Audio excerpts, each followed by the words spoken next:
Okay, let's start with being vulnerable. Being live for 16 hours for 2 days now, so I forgot to go live. We have been having a conversation. So I'm so happy to be here again and start again, bringing up the real panelists of this afternoon. We will be talking about effective cross-cultural communications. We have a very diverse panel led by Jay. Let's bring up Jay. Hi, Jay, again.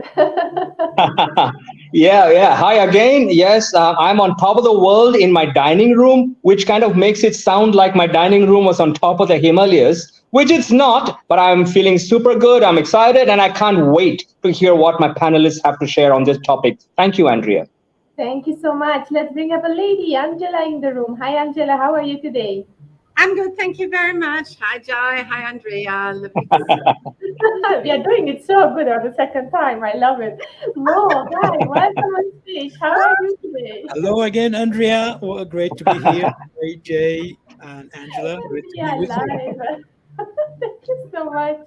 Let's bring up, let's see who is here. Harshan. Let's bring up Harshan. Hi, Harshan. How are you Hi, today? Andrea. Hi, Andrea. Doing great. Hi, Jay, Angela, Mo. Hi. Great to be here and waiting for the discussion to unfold. Perfect. It will happen in a moment. Thank you so much. Let's go and bring up Adi. Hi, Adi. How are you today? Hey, Andrea, I'm doing good, thanks. Hey, everybody. Jay, Angela, Hashin, Mo. Um, it's nice to be here. Thanks for this opportunity to share this stage with all of you in this precious time. Really appreciate it. Thank you so much, Adi, for being here. And then last but not least, let's pick up Sanaya from Japan. So forgive her, sometimes she is a bit lagging because of the connection, but she's from Japan and we are welcoming you, Sanaya. Hi here. Thank you so much, Jay. I will be giving you the stage. I will be moving Hi, backstage. And everyone. There it is. here you Audio go, is good, Jay. yeah. The stage is yours, Jay. Okay, You I can hope start. that I can make my All right. understood. Yeah. Yes, you're clear. Thank you so much, Andrea. And good, whatever time of day or night it is for you, wherever in the world you're joining in from. My name is Jai Narayan, and I shall be the moderator for today's discussion, joining in from Bengaluru in South India. Our theme today is going to be effective and respectful cross cultural communication in a diverse work environment. And not just excited, I'm super intrigued and can't wait to hear what my esteemed panelists have to share on this topic. So let me dive straight into my pool of panelists and ask them to give us a brief introduction about themselves. Panelists, you have 1 minute for this, just 4 lines. Your name, where are you from originally, where are you located now, what's your occupation, and what are your hobbies and interests outside of your occupation. Let me begin with Adi Raghavan. Adi, tell us about you. Okay, thanks, Jay. Hey, everybody. My name is Adi. So I'm originally from India, South India, from a place called Salem. And I'm currently living in Tokyo, Japan. I work as an IT consultant with a company called Tech Prana in Japan. Mhm. Thank you. Your hobbies and interests, Adi? Well, my hobbies are I have 2 kids, so most of the time I'm taking care of them. Um, rest of the time I try to keep fit because I think that goes it's so I do running, exercising, and other stuff. Wow, running, exercising. You sound like an outdoor man, but we'll talk more about that a little later. Let me move on to Angela Eimer. Hi, okay, my name is Angela Eimer. I'm a habit strategist and coach, trainer, and speaker. And my life is all about habits. And I have a German passport. I'm what you call a culture kid. So I I lived in many countries, even early childhood. I've been in Malaysia for 25 years. That's where I dial in at the moment. And my biggest passion are actually animals. Animals. Wow. Oh, wow. That's amazing. A global citizen and so passionate about animals. We'll hear a little bit more about that. And let me go to Mo Yusuf down under. How are you doing, Mike? Very well, thank you, Jay, and hello everyone. Great to be with you.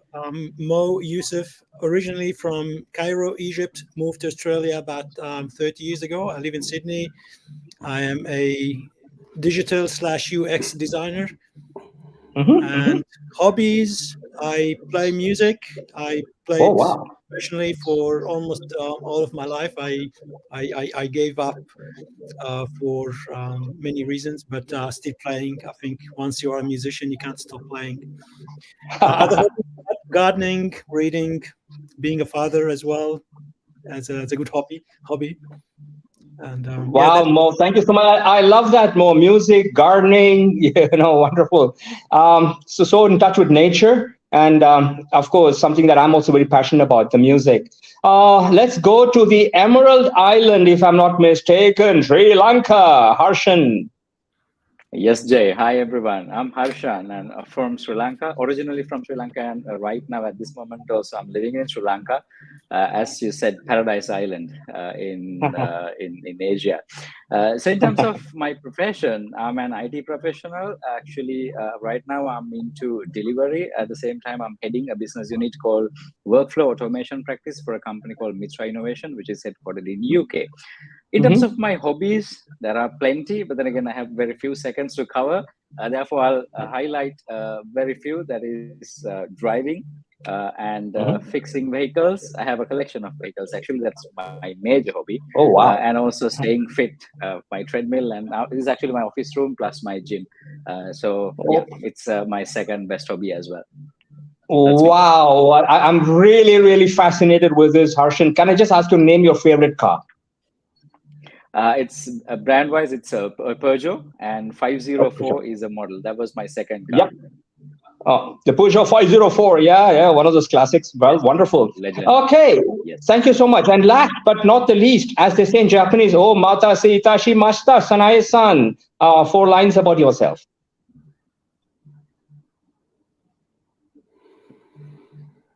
Hi. Moshi mosh. I hope that Mosh Mosh, can you Yes, we can hear you. hear There's a me? lag, but go ahead, Sanae. Yeah. I hope that you can hear me. Yes. Yes, thumbs up. Yes. And then I'm originally from Osaka, Japan. Now I live in Kyoto. I am an educator. Yes. I hope that you can hear me. Yeah. Hello from Japan. Yes. Yeah. Educator, now living in Kyoto. I heard you, Sanai-san. So thank you all for your participation, and we shall now dive into the theme, which is respectful and, of course, effective cross-cultural communication in a diverse work environment. And since I kept you waiting, Sanai-san, I'm going to begin with you for the first question. So, Sanai-san, I would like to hear from you in 3 minutes, if that's possible. What has been your experience or biggest challenge with cross-cultural communication in a work environment? Let me repeat that. What was your biggest challenge in cross-cultural communication in a work environment? Now, you may speak about your own country's culture and some other countries that you experienced. So, Sanai?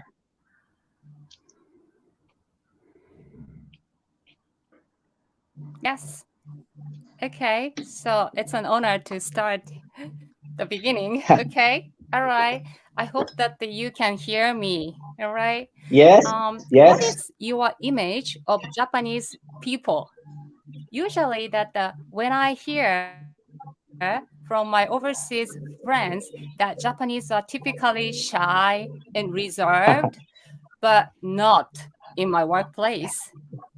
I work for an NPO school in Kyoto, and then most of my coworkers are Japanese, but they are educated mainly in UK, Germany, and US.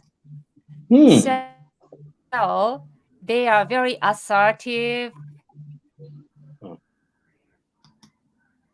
When they don't agree with other people in a teacher's meeting, that they never giving.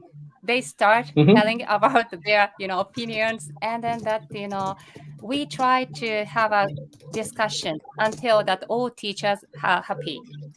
But on the contrary, I was ordinary school, so that Jai-san, you like Japanese saying, right? And then there Yeah, is yeah. a saying, silence is gold. Mm-hmm. So I was indeed like a very shy and then in, introvert girl. So you can imagine when Mm-hmm. I started working for an NPO school as a language teacher, that I had a Mm-hmm. lots of culture shock, even though I work with Yep. Japanese people speaking English. For me to speak openly, confidently, Yeah. and share my opinion in Yeah. thanks to my experience for 12 years. Yes. So that, Right. I feel more relaxed. Thank you. Right. So everything comes with experience, right, Sanai-san? 12 years, and now you are relaxed. And I can totally understand that. You were an introvert and you had to open up in a culture where in your school, I think you mentioned you had people who had experience from Germany, I believe you mentioned, and some other countries, and they were more assertive. That's a very important word, assertive. And you had to get used to that and adjust to that. It's a challenge for you. Thank you so much for sharing. We'll come back to you. Let me move on to somebody who is also like you in Japan. I believe you're in Tokyo, Adi. What has been your biggest challenge in cross-cultural communication in a diverse work environment? Any challenge?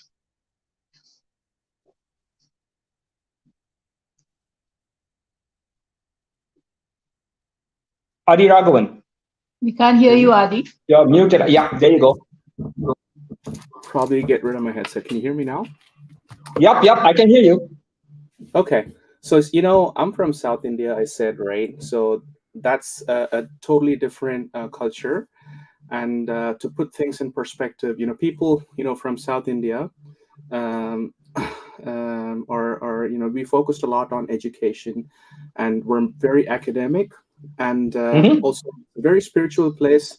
So there's a lot of temples. I would say half of world's temples are probably in India, and half of Wow. that is in Tamil Nadu. So I think we put a lot. We don't plan very much because of the background we have. We have a lot of academic knowledge, but because of that, I think we missed out a lot on planning. And so the more I went to other places, working with people from US or UK or Japan, Mm-hmm. which are very diverse workplaces. Mm-hmm. I worked with team members from different backgrounds, and Mm-hmm. got accustomed to direct communications, and had opportunities to work with people who had more indirect communication, and Mm-hmm. that required. So from my background, I think I had a lot of indirect communication from the culture that I Mm-hmm. was part of, but Mm-hmm. coming out to the world, the approach was a little different, and particularly when Mm-hmm. you interface with people from Europe or US, you Mm-hmm. had to have distinct preferences in conveying information and be very Uh-huh. explicit about what you're going to do and everything. So Yep. this experience really taught me the importance of adaptability and Yep.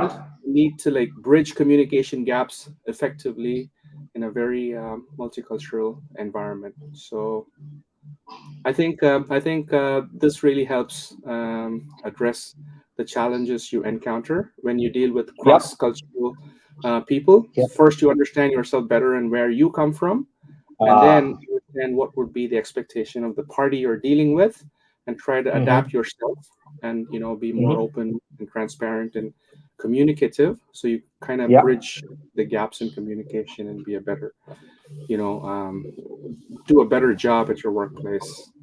Right. Adi, Sanaya earlier mentioned it took her 12 years to adjust to that kind of assertive communication at her workplace with people from Germany and Europe. If I can quickly ask you, how long does it take you on a conservative estimate to adjust or acclimatize yourself to a new style of communication? How long did it take you? Um, I think it's an ongoing effort. I'm probably Yeah. like some days you shine bright and do really well. Some days you go back to being who you are. So I'm not Mm. sure if I've still caught up with the needs and expectations of the workplace. So I Yeah. think it's a constant effort to get there. Sure.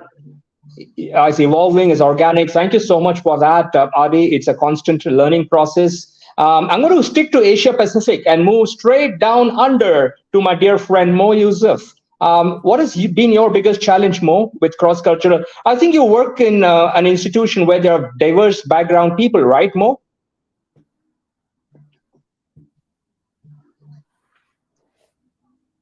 Maybe you're muted. Yeah, I think we can't hear him. Yeah.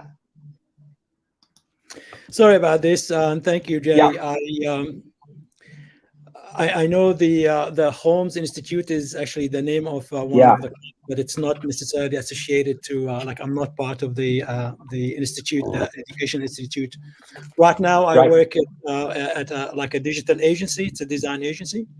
But in terms of the challenge or challenges, I should say, you know, I migrated from Cairo, Egypt to Sydney, Australia. So it's like going from one extreme to another in terms of culture and language and everything.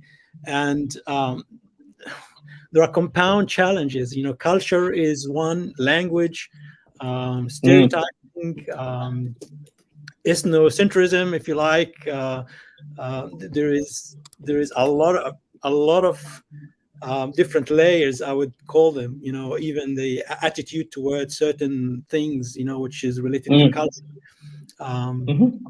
Non-verbal communication is also another challenge. So to me, all of these together creating just one challenge and with different layers.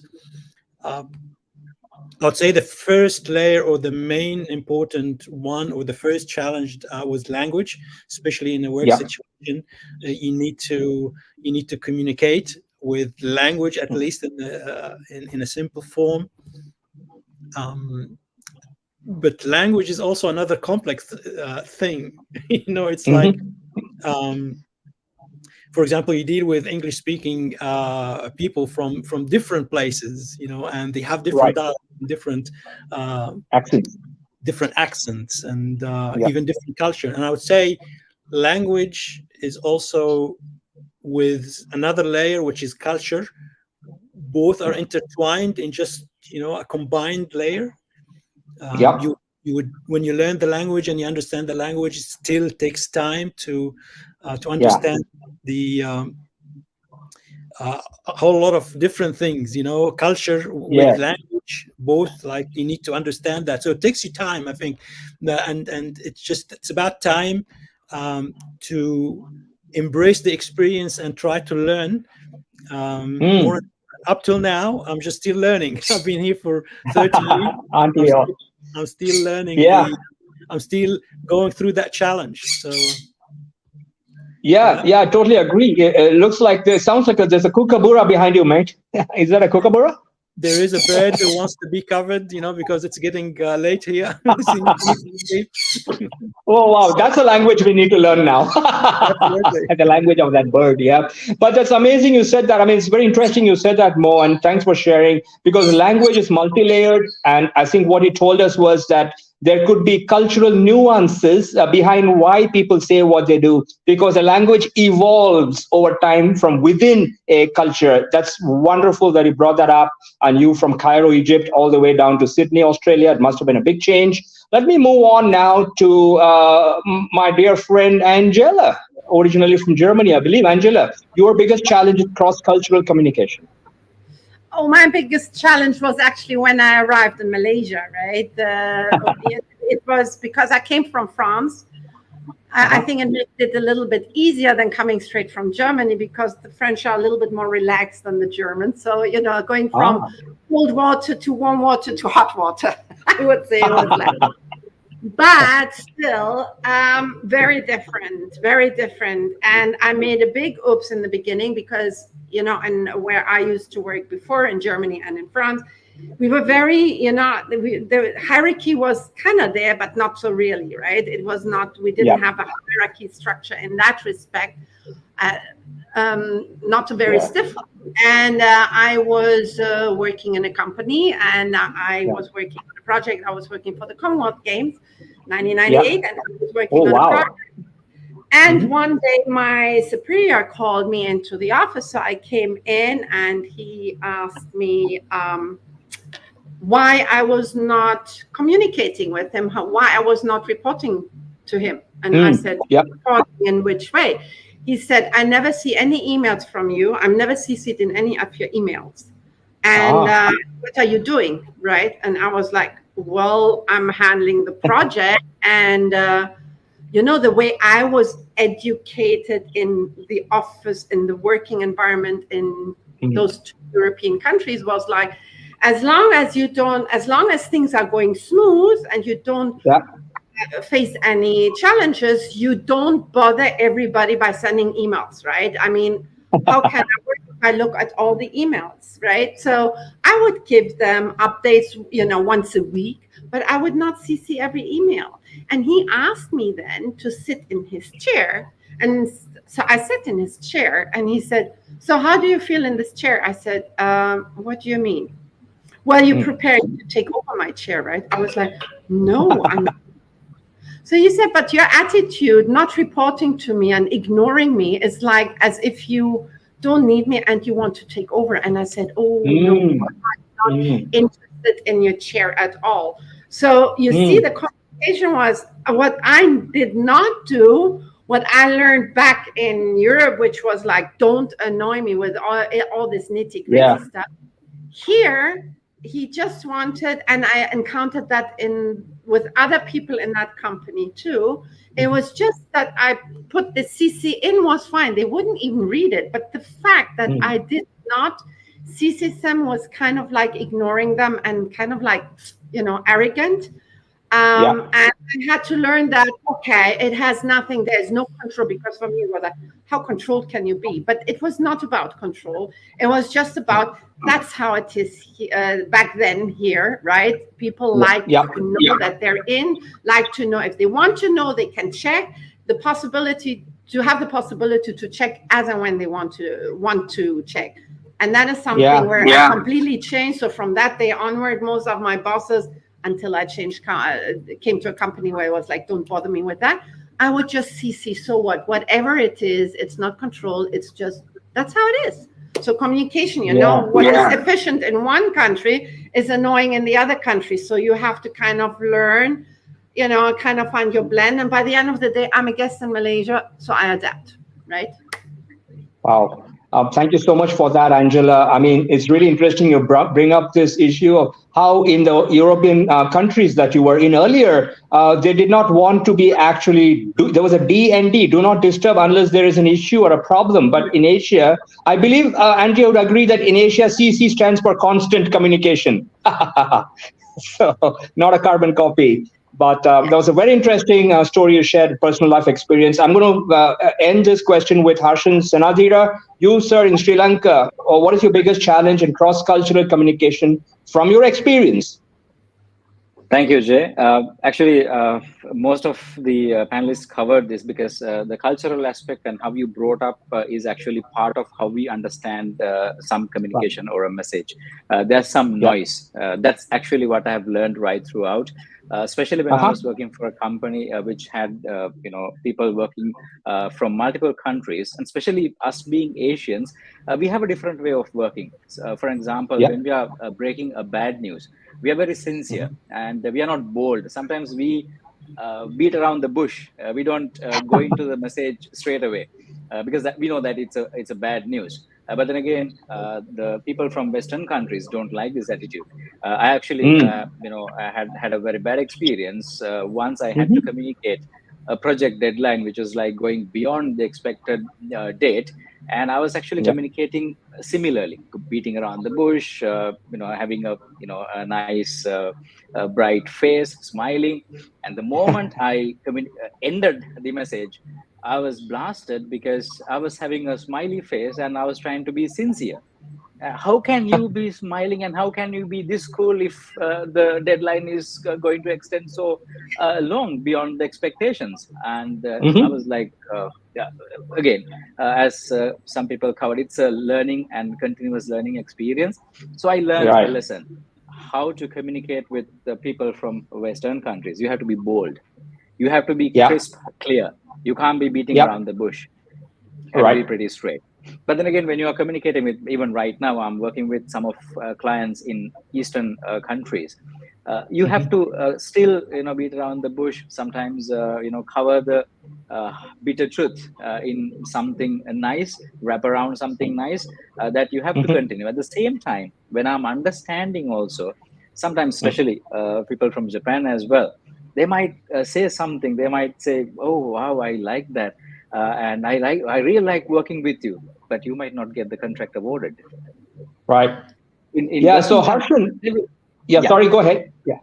yeah, no, that's fine. Ask the question, Jay. No, I was going to ask you, so do you think that it's very important for you to have a mental preparation of the culture you're addressing so that you know what style of communication you will use? Is that right? Exactly. Yes, you need to Yeah. understand what sort of a background the other person is coming. The Yeah. noise, as I said, because as communicators, we learn Yeah. this to handle the Yeah. noise, the cultural background. Yeah. At another Yeah. point now, in especially in Sri Lanka, if you ask me something, I would say, okay, it's sometimes neither yes, neither no. Body Yeah. I get language. that. You need to Yeah. Yeah. you Body need to pay language. very special attention to body language as well. That's Yeah, also sure. It's another like thing. I mean, sorry, I interrupt. Just like the Indian, yes, it's like the, I'm shaking my head now. It's this eight, exactly. horizontal eight, which means no in many, but we say, oh, yes. And that actually Oh means yes, no in yeah, many countries. It's bizarre. It's a theater of the exactly. absurd. Thank you so much for that, Harshan. I love the fact that you bring out the distinct differences in one, of course, non-verbal or body language implications, and the fact that you have to understand between being more direct and not. I think you specified beating around the bush. So not beat around the bush in some countries and beat around the bush for some other cultures, right? Certain other Adi, countries, I'm yes. going to come back to you, Adi. And Adi, I'm going to ask you just one simple question. I'd like you to just restrict your reply to within 2 to 3 minutes for want of time. And that would be, if there's one tip, Adi, you could offer anybody watching us today around the world on respectful and effective cross-cultural communication, what would that one tip be from Adi Raghavan, your golden nugget? Nugget. I follow some advice from somebody who's really wise. Um, I think it's really active listening. Is extremely Okay, important in active listening. communication. Mhm. Yes. So first, you got to No, be you a want to good expand on that? listener. You got another minute. You can go a little bit deeper into that. What would you mean by active listening? So I mean, I can't really literally translate. There's one Tirukural, that goes into this. So that's one of the biggest riches you can ever have. Of all the riches you have, you could have gold, houses, cash, Mm-hmm. but the biggest, possession that what makes you really rich is the ability to listen Yep. actively and grasp the Mm-hmm. different perspectives, avoid misunderstandings, and Mm-hmm. embrace and go from there. So Yep. appreciate varied communication styles and Yep. adapt on your response. Wh- So that would, I Yep. think, probably be the best of all the riches you can ever have, and that Wonderful. what I would recommend as an effective Absolutely, approach. Adi. That's a very important one in communication, right? It's not just talking all the time; it's also active listening. That's why they say, right, the powers that be have given us 2 ears and one mouth. That's why we listen twice as much as we speak. So There you that's a very important component of, I think, communication, especially cross-cultural. Listen to what the other person says, and then make yourself understood. I'm going to stick with the A's alphabetically right now. So can I move on to right now, Angela? One tip you could offer someone as a strategy for effective and respectful cross-cultural communication. I think you had something interesting to share, Angela. Yeah, something I do also when I coach and Mm-hmm. training, it doesn't really work, but in the working environment, if I work with people in small groups, is when you talk about something, if you look at the screen or you look at the document, sit next to Mm-hmm. each other. When you Ah. sit next to each other, you look at it Uh-huh. already. You have the person looks at it from the same angle. You see what I Uh-huh. mean? It's Yep. subconsciously. You're not opposite. Opposite opponent is looking at it from the other side. It's like a mirror. It left is right and right is left, right? When you sit next to each other, you kind of feel that you look at it from the same side. It is much easier to translate to that person, I'm on your angle. I'm looking at it from your point of view. So explain to me your point of view, because now I'm next to you. Right. Can do it. So if you have to discuss things, if you're looking at projects, or if you need someone to do a drawing or something, or you scribble something, ask the person to sit next to you and do the scribble, or ask the person to sit next to you and do the scribble. Whatever it is, it's a small group. Subconsciously, you are looking at it from the same angle, and your mind will open very wide, let's say. So that is my small thing, but big tip, I think. Thank you, Angela. I mean, that was so amazing. I mean, would that work even when you're using a whiteboard, maybe, or a flip chart? You still get the person sit next to you? Whiteboard. Well, whiteboard, for example, is that you ask the person to sit on the stone on the same side and not on the opposite side. You see what I mean? Right, I understood. Here, stand Yeah. together, and you look at it from this side instead of asking what you normally do, because it looks grand. You ask the person to go on the other side. I would ask the person to come on my side and look at it from my side. Wow, amazing. And I'm also assuming this will work very well if it's one-on-one, right? Not if you're addressing a huge group or a team, right? No, yeah. Go ahead. Absolutely. It is really when you have a very small group. I mean, if you're 3-4 people and you're in a boardroom, then, make the people sit around you. You sit in the middle and make them sit around you. Yeah. Right. So you're saying be on the same side of the fence so that there is no fence, right? Absolutely. No oppo. Avoid the oppo. Yep. I get it. I'm going to stay. Thank you so much for that, Andrea. Great tip, by the way, as with active listening from Adi. I'm going to stick with A and go to Australia. One tip that you could leave with all of us for effective and respectful cross-cultural communication. Mo Yusuf. Thank you, Jay. It's a really great question, and I can't help but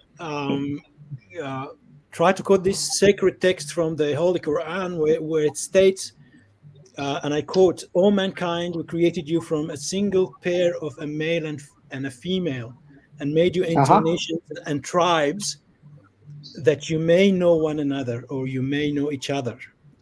Very the most honored of you in the sight of God is the one who is the most righteous of you.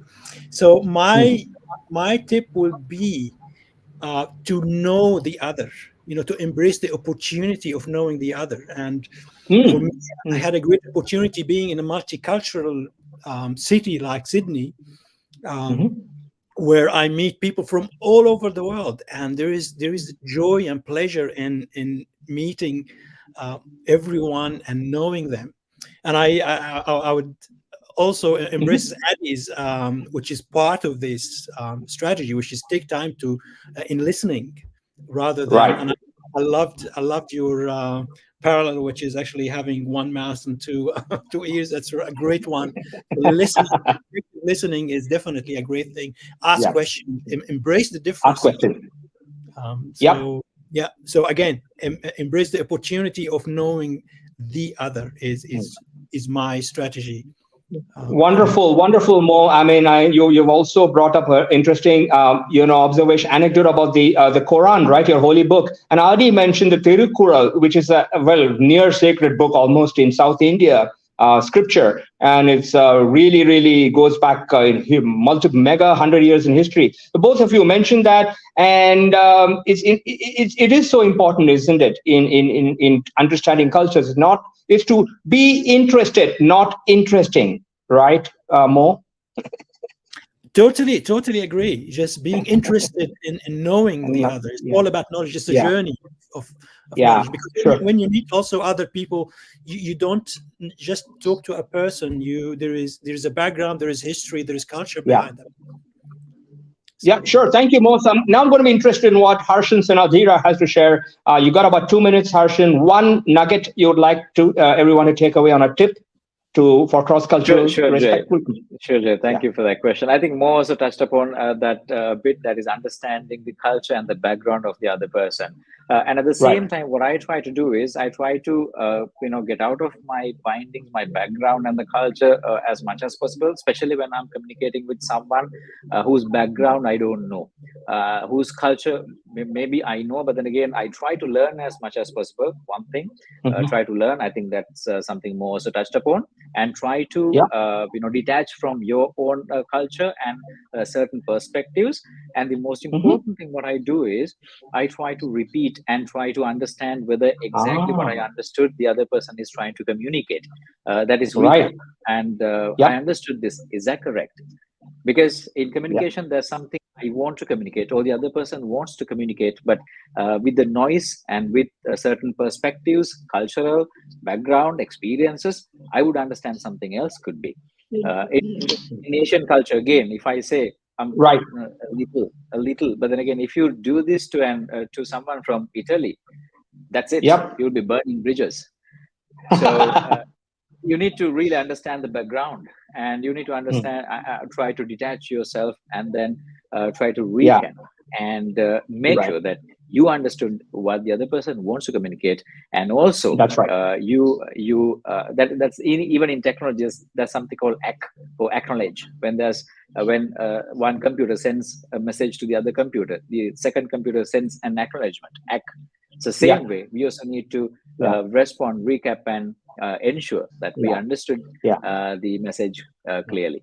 So this is what I do mostly when I'm dealing with maybe colleagues or clients from different backgrounds, different cultures, different countries. Yeah. Harshan, I think what you brought out there is another very interesting keyword. I think it's called paraphrasing. You paraphrase the key points of what somebody said, so you establish clarity, both speaker and listener, correct? So it's what pilots do with air traffic controllers. Airline pilots do that all the time. Copied, understood. So, runway 49L copied. So I'm going to close this with Sanaya Watanabe. Sanaya-san, one tip for all of us to become more effective and respectful in cross-cultural communication at work. Can you share one tip, Sanaya-san?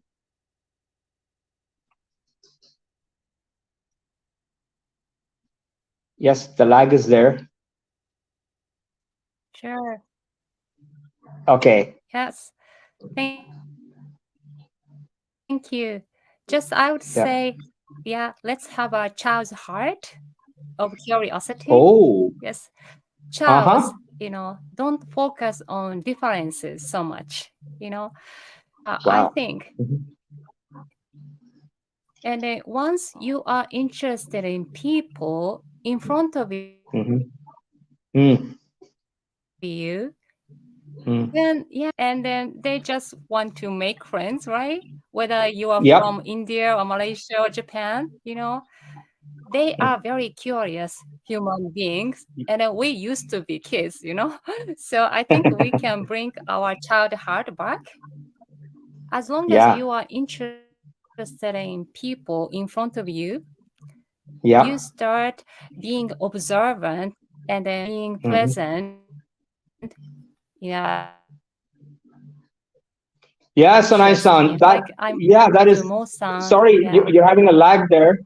But I absolutely loved your sharing, Sanaya-san. Have a child's heart. I mean, that is so, charming, and in the visual image it's creating. Oh, by the way, I want to add here to all those who are watching, that my wife is constantly, you will see that happening, a hand from the side which moved my face. I want to tell everybody that I'm blind. And I can absolutely see nothing, so I need to know where the camera is. That's why my wife is constantly refocusing my attention to the camera, and I need to wear these dark glasses. Having said that, just a quick line on my personal experience with cross-cultural communication, and it's everything that all of you said. It's got to do with the fact that because I can't see, I have to actively listen. I've got to understand where the other person is coming from. I've got to also know that I need to paraphrase for clarity. I've got to be on the same side of the fence that Angela brought out, no opposition. It's not easy because I have no visual clues to communication. For me, everything is actually going to be verbal. I have to base my assessment of people on tone of voice, on pitch, on, for example, sounds that they make that detects either that could be frustration, annoyance, anger, or delight, happiness. So everything is for me the voice tone and the words that are being used, unlike all of you who can also have visual clues. But I thought this was a fascinating discussion. There's so much for me to think about once we are closed here. I'm going to reflect a lot on all your sharing because you brought out perspectives from Japan, Adi originally from India, but now in Japan, Mo Yusuf in Australia, of course, Angela Eimer, Germany, France, Malaysia. I think, and I believe Angela also Bangladesh, India, and Pakistan, right, Angela? Quickly.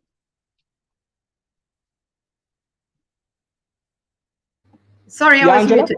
Yes, Yeah, correct. I said you're also Bangladesh, Pakistan, and experience in India too, right? Yeah, I'm a curry and chapati kid. Curry and chapati kid. Okay, not sauerkraut. Yeah, I know we are done here. I know Andrea's popped in, which means we need to pop out soon. But that was fascinating, guys. I mean, I'm just so happy that we made this today, in spite of technical challenges we had. There's so much of sharing. There's so much of takeaways. There's golden nuggets. I shall be capturing and documenting them. I want to thank all my panelists one more time, honestly, from the bottom of my heart, for being there today, for all of us. And Andrea, of course, for... Andrea has popped out for some reason. Okay, she's popped out again. I'm here. Okay. I'm here. Oh, she's back. Okay. There's a question. What's the question? I'm the screen so that I don't cover out anyone's half of a face, because this is a very big panel. So I'm so happy to see you all of this almost filling out the whole panel. Yeah. The whole screen. So thank you so much. I think you were giving a beautiful conversation and the audience was enjoying it throughoutly. Please, after the session, go back to the YouTube channel and answer the questions. There were some from the audience that I marked there. And I would be happy if all of you could give your insights on those two questions. And thank you so much for Aditya, Miki, Charm, of course, for assisting, Archan, Krishan, Jag, and all the people who were Simfong, even from Australia, although it's very late. So thank you so much for showing up and for giving your insights and support for the panel. We will be jumping to Africa now, so it's very, very exciting. And we will be having Laos here very, very soon with Udumna and her friend. And thank you so much. It was an amazing travel around the world, getting to know others, and it's just beautiful to have all of you here. Thank you so much. It was. Thank you. And in Japanese, to our friends in Japan, Otsukare sama deshita. Thank you very much. And for all of you, stay blessed and have a great day ahead and week and Sunday ahead. Thank you, guys. Thank you, Jay. So much. Thank you for being here. Bye. Love you. Bye. Love you all. Bye. Bye.